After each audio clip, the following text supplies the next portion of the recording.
안녕하세요. 아포입니다. 먼저 강의 들어가기에 앞서 여러분들께 양해를 하나만 구할게요. 제가 강의할 때 손동작이 좀 제스처가 많은데 지금 손톱이 이 모양입니다.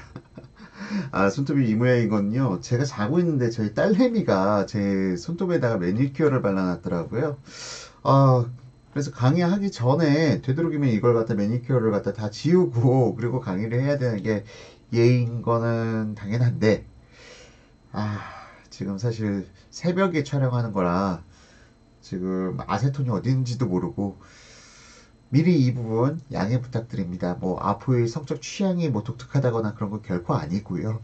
이 부분 좀 양해 부탁드리고 강의 바로 시작하도록 하겠습니다. 일단 지난 시간에 강의했던 내용 중에 주택시장 양극화 앞으로 더 심해질까 줄어들까 이 부분에 대해서 서울 기준으로 4분위 시장으로 나눴었죠. 1분위, 2분위, 3분위, 4분위. 이 4개의 시장이 어떤 가격 격차를 벌려나가면서 시장이 흘러왔는지를 살펴보는 시간을 가졌어요. 그리고 이 강의를 진행하고 나서 많은 분들이 경기도도 이런 식으로 한번 분석을 해 주십시오 하고 요청이 들어와가지고 이번 영상은 서울 대 경기 어떻게 시장을 바라봐야 할 것인가 라는 주제로 지금 강의를 갖다가 진행하려고 하고요. 경기도는 서울 25개구보다 좀 더 많아요. 좀 나눠봐야 될 지역들이 많아가지고 4분위 시장보다는 5분위 시장으로 나눠서 강의를 진행하도록 하겠습니다.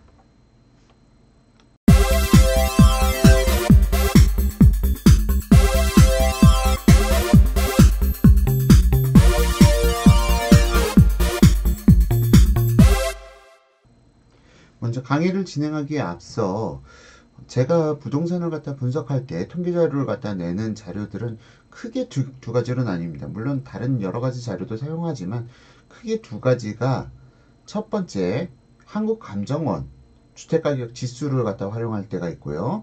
두 번째 많이 사용하는 게 국토교통부 실거래가 자료를 기준으로 해서 직접 제가 통계 자료를 갖다 취합 정리해서 여러분들께 설명드릴 때가 있는데요. 이번 자료는 국토교통부 실거래가 자료예요. 한국감정원 주택가격지수하고는 좀 약간 다른 자료입니다. 한국감정원 주택가격지수하고 실거래가하고는 상당히 큰 차이를 갖다 보이고요. 지금 국토교통부 실거래가 지수는 사실 그 신고 의무기일 60일이라는 갭이 있어요. 부동산 거래 신고 의무기일 60일이라는 갭이 있기 때문에 계약일 기준으로 해서 최고 60일까지 지연될 수도 있어요. 하지만 뭐 꼭 거의 대부분의 거래가 그렇게 60일씩 지연된다는 건 아니고 최대 60일이기 때문에 지금 현재 2월 달에도 거래량 계속 신고되고 있고요. 지금 현재 날짜 2월 말 기준으로 해서 취합된 자료가 적어도 실거래의 한 3, 40% 이상은 2월 달 기준 3, 40%는 반영하고 있을 거라고 생각되기 때문에 지금 2월 달까지 해서 통계 자료를 갖다가 정리해서 여러분들께 보여드립니다. 다만 지금 앞서 말씀드렸다시피 실거래 신고 의무기일이라는 그 갭, 60일이라는 갭으로 인해서 지금 2월 달의 자료가 아직 정확한 자료는 아니다 라는 점 미리 양해 부탁드리면서 강의 진행하도록 하겠습니다.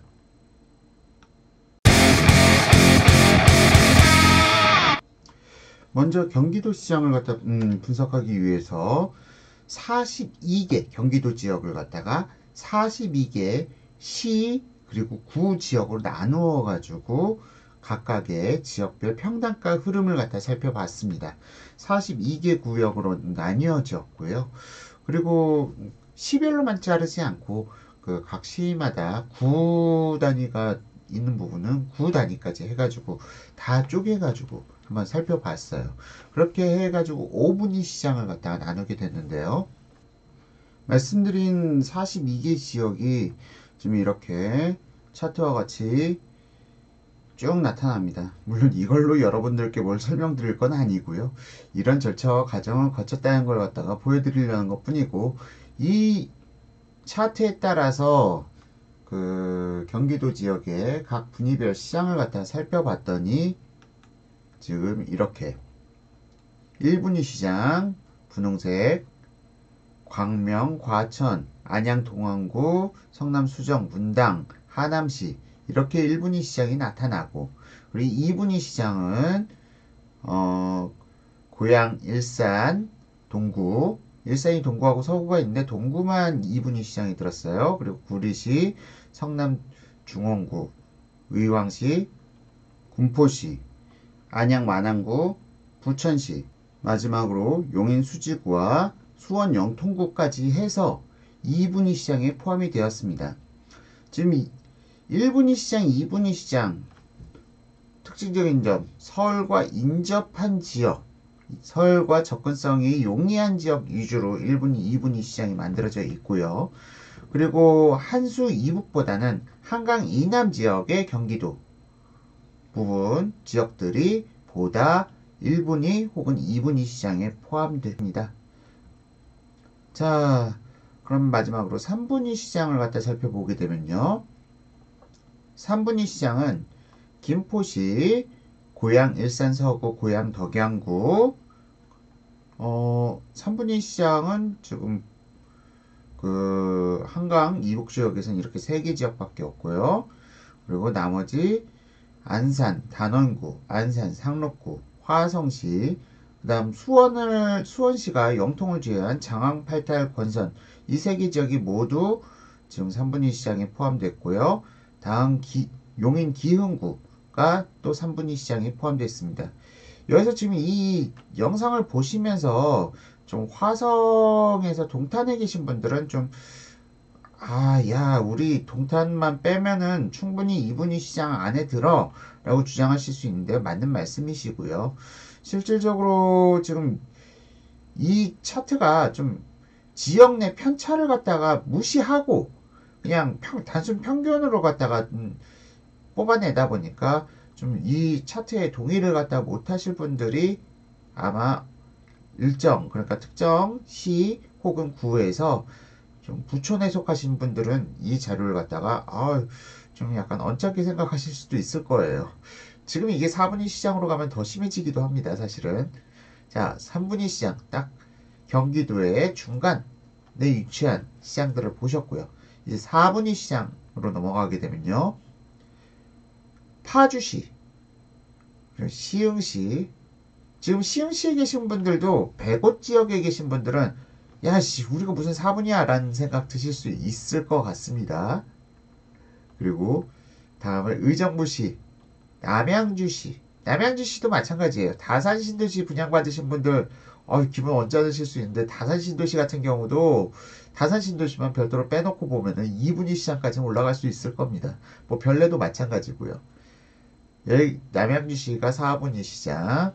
왜냐면 남양주시 덕소라든가 아니면은 평내 호평이라든가 그 이쪽 지역들 좀 가격이 저렴한 지역들이 있어요. 저렴한 지역들이 있다 보니까 얘네들이 평균을 갖다 깎아먹은 부분이지, 남양주시도 서울과의 인접성에 따라서 상당히 가격 격차는 높게 나타납니다. 다음으로 양평군, 광주시도 마찬가지예요. 그럼 새로 지어지는 아파트 지역들은 분명 3분위 시장 이상으로 올라갈 수 있습니다. 다만 평균치라는 게 좀 약간 이런 맹점이 있네요. 정리하고 보니까. 나중에 신도시하고 택지지구는 별도로 제가 가격 뽑아가지고 또 비교해보는 시간을 마련해 보도록 하겠습니다. 다음으로 용인 처인구, 오산시, 평택시, 이천시 이런 식으로 해서 4분위 시장까지 나뉘어지고요. 마지막으로 5분위 시장은 보시는 바와 같습니다. 서울과 거의 떨어진 지역들, 그리고 특별한 산업 기반이 없는 지역들, 이쪽 시장들이 5분위 시장으로 나뉘어졌고요. 이상으로 지금 1분위부터 5분위 시장까지 여러분들께서 살펴보셨고요. 그럼 이제 1분위, 2분위, 3분위, 4분위, 5분위 각각의 시장들을 갖다가 한 12년간 어떻게 흘러왔는지, 그리고 최근 정황은 어떻게 진행되고 있는지 간략하게 나누어서 살펴보는 시간을 가져보도록 하겠습니다.